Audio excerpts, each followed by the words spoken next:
Good morning everybody. ముందుగా అందరికీ అంతర్జాతీయ మహిళా దినోత్సవ శుభాకాంక్షలు. International women's day. అయితే ఉమెన్స్ డేని రేపు అంటే మార్చి 8వ తారీఖున ఎందుకు జరుపుకుంటున్నాము అని దాని గురించి మనం తెలుసుకుందాం. మహిళలు లేకపోతే దేశ అభివృద్ధి ఉండదు. అటువంటి స్త్రీలను గౌరవించేందుకు ప్రపంచవ్యాప్తంగా ప్రతి సంవత్సరము మార్చి 8వ తేదీన అంతర్జాతీయ మహిళా దినోత్సవాన్ని జరుపుకుంటున్నారు. ఎందుకు ఈ రోజునే నిర్వహిస్తారు, చరిత్ర ఏంటి తెలుసుకుందాం.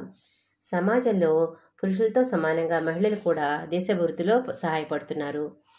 అయినా కూడా చాలా దేశాల్లో మగవారితో సమానమైన గౌరవం, అవకాశాలు స్త్రీలకు లభించడం లేదు. కొన్ని దేశాల్లో అయితే మహిళలు 4 గోడల మధ్య నలిగిపోతున్నారు. అంతర్జాతీయ మహిళా దినోత్సవాన్ని ప్రతి సంవత్సరము మార్చి 8వ తేదీని జరుపుకుంటున్నారు. ప్రపంచవ్యాప్తంగా మహిళల సామాజిక, ఆర్థిక, సాంస్కృతిక విజయాలను గౌరవించడం కోసం మహిళా దినోత్సవం జరుపుకుంటున్నారు.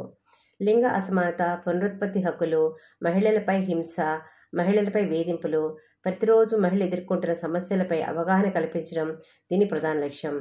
మహిళల సమస్యల గురించే కాకుండా లింగ సమానత్వం కోసం అందరినీ ప్రోత్సహించి ఏకం చేయడమే ఈ దినోత్సవం యొక్క ముఖ్య ఉద్దేశం. అయితే ఉమెన్స్ డే చరిత్ర చెప్పుకుందాం. మహిళా దినోత్సవం మార్చి 8, 1857 సంవత్సరంలో న్యూయార్క్లో జరిగిన మహిళా గార్మెంట్ వర్కర్ల సమ్మె గుర్తుగా అని విశ్వాసం. కానీ కొందరు పరిశోధకులు అంతర్జాతీయ మహిళా దినోత్సవం సిద్ధాంతాన్ని ఖండించారు. అయితే ఈ ఉమెన్స్ డే ఎందుకు జరుపుకుంటున్నారంటే, మార్చి 8వ తారీఖున మహిళా దినోత్సవం జరుపుకోవడానికి కారణాలు: అమెరికాలో పనిచేసే మహిళలు హక్కుల కోసం మార్చి 8న ఓ ఉద్యమం చేశారు. ఈ ఉద్యమంలో లక్షలాది మహిళలు పాల్గొన్నారు. అంతేకాకుండా ఈ ఉద్యమం వివిధ దేశాలకు వరకు వెళ్ళింది. ముఖ్యంగా దీని ప్రభావం రష్యాపై తీవ్రంగా పడింది. అక్కడ కూడా మహిళలు హక్కుల కోసం సమ్మె చేపట్టారు. దీంతో రష్యా మహిళలందరికీ ఓటు హక్కు లభించింది. ఆ రోజు నుంచి రష్యా మార్చి 8న మహిళా దినోత్సవాన్ని జరుపుకుంటున్నారు. మహిళా దినోత్సవ ప్రాముఖ్యత: నేటికి స్త్రీలను పురుషులతో సమానంగా చూడడం లేదు మరియు సమాన అవకాశాలు కల్పించడం లేదు. ప్రపంచంలో ఉన్న ప్రతి ఒక్క మహిళకు సమాన హక్కులు మరియు సమాన అవకాశాలు కల్పించాలని ప్రతి ఒక్కరూ ఉద్యమించే రోజు ఇది. గతంలో మహిళా దినోత్సవం రోజున మీటూ ఉద్యమం మొదలైంది. ఇటువంటి ఉద్యమాలు అందరిలో చైతన్యం కలిగిస్తున్నాయి. మహిళా దినోత్సవానికి వేడుకలు కూడా చేస్తున్నారు ఇప్పుడు. అలాగే భారత ప్రభుత్వం మహిళా అభివృద్ధి కోసం కొన్ని కార్యక్రమాలు చేపడుతున్నారు.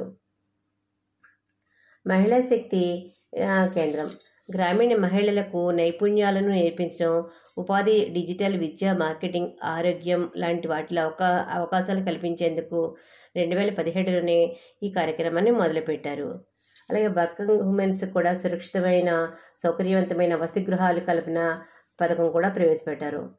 అలాగే మహిళలందరికీ కూడా ఈ మహిళా దినోత్సవ ఇంటర్నేషనల్ ఉమెన్స్ డే సందర్భంగా ఈ రోజున మీ తల్లి, మీతో పుట్టిన సోదరీమణులు, మీ భార్య, మీ స్నేహితురాలు మరియు సాటి స్త్రీని గౌరవించండి, అభినందించండి. కావాలంటే వారికి బహుమతి అందించండి. స్త్రీలను ఎప్పుడు కూడా తక్కువ చేసి చూడవద్దు. స్త్రీలు పురుషులు ఎక్కువ తక్కువ అనేది ఎప్పటికీ లేదు.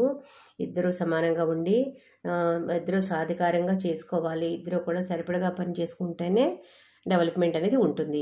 ఎక్కువ తక్కువ అనే భేదాలు ఉండద్దు. ఎక్కువ కాదు, తక్కువ కాదు. అమ్మని పూజించు, భార్యని ప్రేమించు, సోదరిని దీవించు, ముఖ్యంగా ఆడవారిని గౌరవించు. స్త్రీ లేకపోతే జననం లేదు, స్త్రీ లేకపోతే గమనం లేదు, స్త్రీ లేకపోతే సృష్టి లేదు. కాబట్టి స్త్రీకి సమాజంలో ముఖ్యమైన స్థానం ఇవ్వాల్సి ఉంటుంది. ఎందుకంటే ఇంట్లో పని చేసుకోవాలి, పిల్లల్ని చూసుకోవాలి, అలాగే ఉద్యోగం చేసుకోకపోతే గడవట్లేదు ఈ రోజుల్లో. అందుకని స్త్రీలు ఇంటా బయట కూడా ఎక్కువ పని చేస్తూ బాధ్యతను చేపడుతున్నారు. అంచేత అలాంటి స్త్రీలని మనము గౌరవించాలి.